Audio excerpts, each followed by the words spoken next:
भगवान शिव के साथ छुपे हुए रहस्य जिसे दुनिया आज तक नहीं जानती।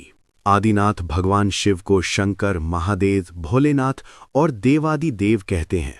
आओ जानते हैं उनके बारे में अनसुलझे और छुपे हुए 7 रहस्य। कितनी थीं शिव की पत्नियां?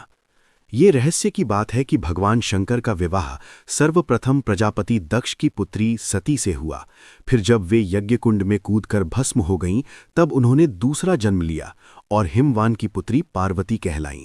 कहते हैं कि गंगा, काली और उमा भी शिव की पत्नियां थीं। कितने हैं शिव के पुत्र? भगवान शिव ने पार्वती से विवाह करने के बाद कार्तिकेय नाम का एक पुत्र प्राप्त किया। गणेश तो माता पार्वती के उपटन से बने थे।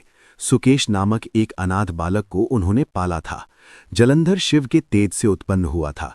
अयप्पा शिव और मोहिनी के संयोग से जन्मे थे। भूमा उनके ललाट के पसीने की बूंद से जन्मे थे। अंधक और खूजा नामक 2 पुत्र और थे, जिसके बारे में ज्यादा उल्लेख नहीं मिलता है। शिव के कितने शिष्य? शिव के प्रमुख 7 शिष्य हैं, जिन्हें प्रारंभिक सप्त ऋषि माना गया है।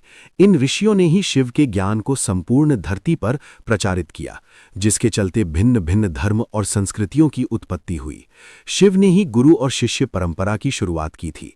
शिव के शिष्य हैं बृहस्पति, विशालाक्ष, शुक्र, सहस्त्राक्ष, महेंद्र, प्राचेतस मनु, भरद्वाज।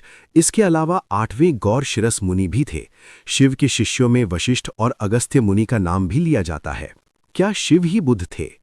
बौद्ध साहित्य के मर्मज्ञ, अंतर्राष्ट्रीय ख्याति प्राप्त विद्वान प्रोफेसर उपासक का मानना है कि शंकर ने ही बुद्ध के रूप में जन्म लिया था। उन्होंने पाली ग्रंथों में वर्णित 27 बुद्धों का उल्लेख करते हुए बताया कि इनमें बुद्ध के 3 नाम अति प्राचीन हैं: तणंकर, षणंकर और मेघंकर। क्या शिव और शंकर एक ही हैं? कुछ पुराणों के अनुसार भगवान शंकर को शिव इसलिए कहते हैं कि वे निराकार शिव के समान हैं। निराकार शिव को शिवलिंग के रूप में पूजा जाता है। कई लोग शिव और शंकर को एक ही सत्ता के 2 नाम बताते हैं। असल में दोनों की प्रतिमाएं अलग अलग आकृति की हैं।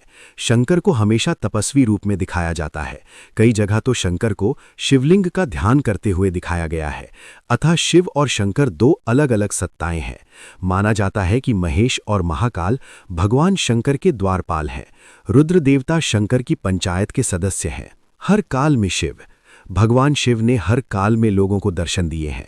वे सतयुग में समुद्र मंथन के समय भी थे और त्रेता में राम के समय भी। द्वापर युग की महाभारत काल में भी शिव थे और कली काल में विक्रमादित्य के काल में भी शिव के दर्शन होने का उल्लेख मिलता है। भविष्य पुराण के अनुसार राजा हर्षवर्धन को भगवान शिव ने मरुभूमि पर दर्शन दिए थे। वनवासी और